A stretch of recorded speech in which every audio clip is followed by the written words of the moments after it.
This is not a drill. What's the most resilient parasite? An idea. A single idea from the human mind can build cities.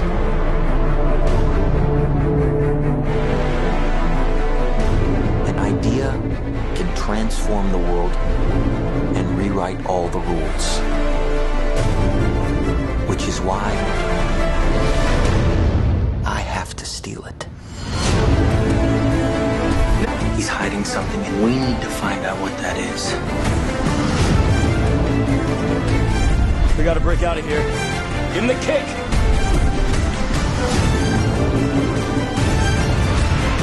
This was not a part of the plan! Wake me up! Wake me up!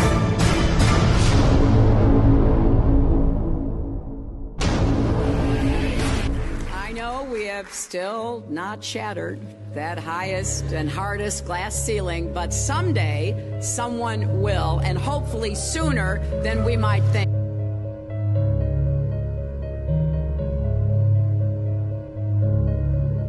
As the galaxies go whizzing by over the glass domed ceiling. Now tell me that doesn't work for you. If it's true, does it change how I live my life? This is something that is not an easy answer because of the magnitude of what we're talking about here. How it will change your life, first of all, when you understand it, is dramatic, to say the least. Will it change you from having to go to your job every day and the things that you typically do every day? No. But when this knowledge becomes more mainstream and these agencies are starting to be held accountable, and you understand that they're all participating in this, not just the United States government, not just NASA, but China, Russia, India, all of them have space programs. They all have the same symbolism. They're all doing the exact same thing to their citizenry. And the first thing you have to understand about this is that the deception goes all the way to the top. And when I say all the way to the top, you have to kind of get rid of the notion that the people at the very highest levels are working together.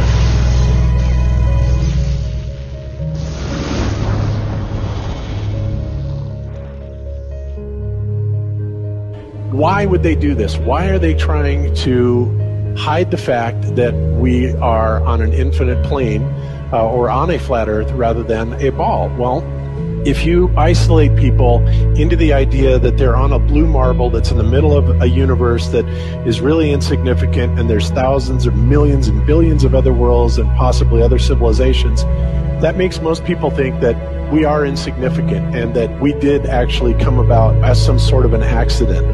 Now, when people believe that, their minds are much more malleable into being given the idea that there is no God, there is no creator. And because of that, that also gives the controllers this fertile soil to build other deceptions on.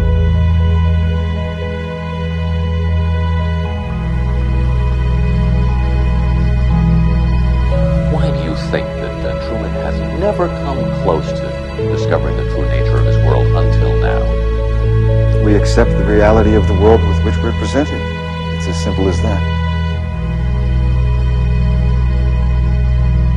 It's about total control, mental, physical, spiritual, every way, shape, form possible. You have to remember how big of a conspiracy this is. This isn't talking about just the JFK thing or isn't talking about just 9/11. It's on an umbrella kind of system to where it is the biggest deception that there is. It actually exposes every other deception, and nothing else brings down the power of the elite because it really exposes education, science, the economy, television, museums, universities. Think of all the things that have been fooled. I feel worse for the people that are out there building satellites, the people that are out there actually working for these space agencies, the people out there teaching in schools as professors, because they would all come to the conclusion eventually, once this gets out, that they've all been contributing to the lie. Why do you believe what you believe? Prove it without using NASA or any other space agency. the government or military of any country in the world. Why would I say that? NASA has been proven to be liars time and time again. I could spend a whole weekend here showing you the lies of NASA. How many of you believe your government is 100% honest and can be trustworthy? And how many of you know the military answers to their government? Okay, so if those three sources are all proven liars, why would you trust them? Fool me once, right? Shame on you. Fool me twice, shame on me. I say, continue to believe pathological liars and you're an idiot. But that's what we've all done. And so, I look at these stuff, we've all seen the textbooks, we've all seen the videos and movies and all these things, and there's so much of it. Do you know what the budget NASA has? You know how much they get? How much money they get? Have you seen the movie Gravity? Okay. That's made for about $100 million, give or take. And if you saw the movie Gravity, that was pretty impressive. I saw it on IMAX, big screen, like, wow. I mean, I felt like I was with Sandra Bullock flying around in space, freaking out myself. Okay, this is what they're able to do with $100 million. What are you able to do with tens of billions of dollars a year since the 60s? Now, in my opinion, we're being lied to not only about the shape of the Earth, we're being lied to about the very nature of reality itself. In 1954, Admiral Richard Byrd, a highly decorated naval officer, conducted an interview where he alluded to the idea that there may very well be land beyond the poles. Admiral Byrd, you've been to both the North Pole and the South Pole. Is there any unexplored land left on this Earth that might appeal to adventurous young Americans? Yes, there is.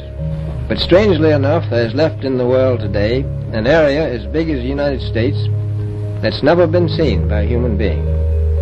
And that's beyond the pole on the other side of the South Pole from Middle America. And I think it's quite astonishing that there should be an area as big as that unexplored. That's a tremendous So challenge. there's a lot of adventure left down at the bottom of the world. Well, Admiral, do you hope to see that? We don't know.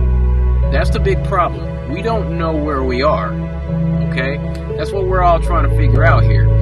But there is the Antarctic Treaty where, 53 or so nations have signed saying that no one's going to lay claim to Antarctica and that there are massive restrictions for travel there. You can't just get up and go to Antarctica on your own.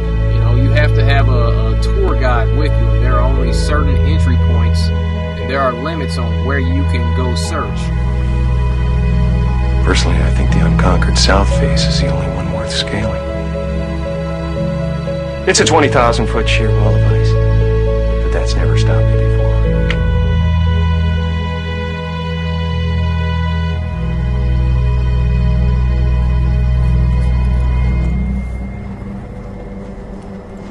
Welcome.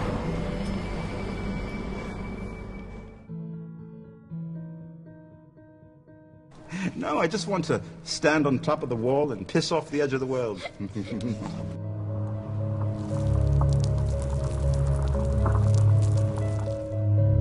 What difference does it make?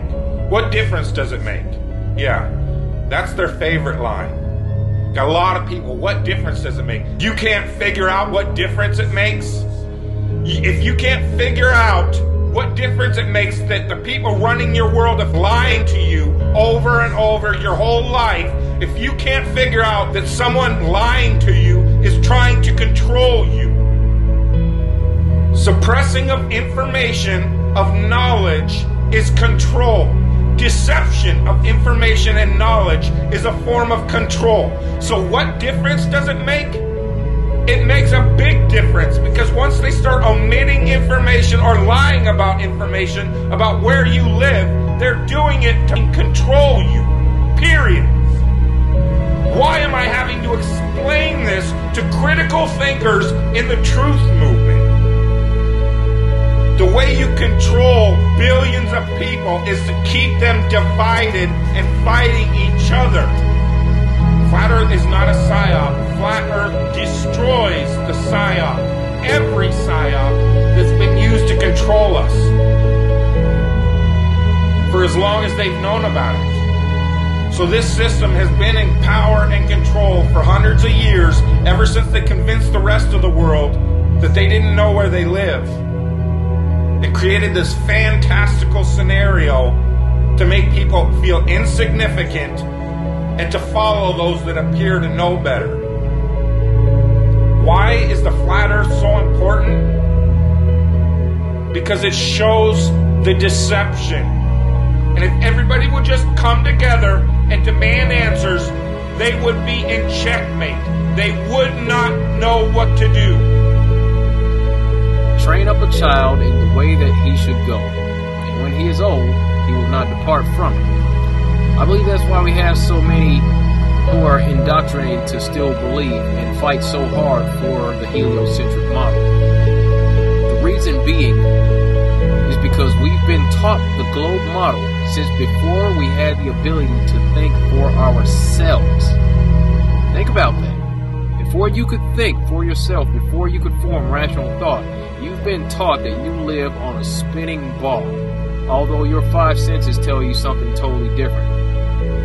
Our senses tell us that the earth is flat and stationary, that the sun and moon and the stars rotate above us just as we see, that they make their annual cycles in such a way that we can calculate days, months, and years of the passage of time, just like in Scripture.